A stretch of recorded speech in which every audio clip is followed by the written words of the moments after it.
DSC-WX350.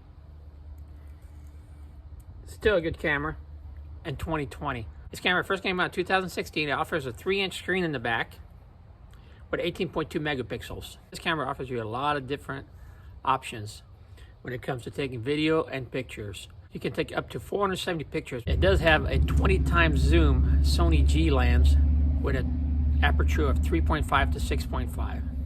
The features of this camera are pretty easy to use. So you have your on and off button here, you have your shutter button on top, and you have your zoom button right in front of it.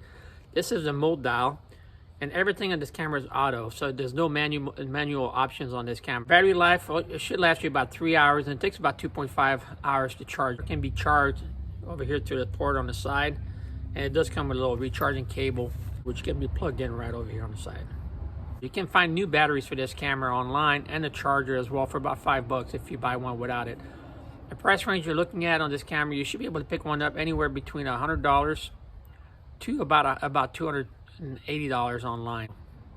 So if you're looking for something very well built with a metal body and very little plastic, overall it's really good for taking point and shoot pictures as well as some great 1080p HD video.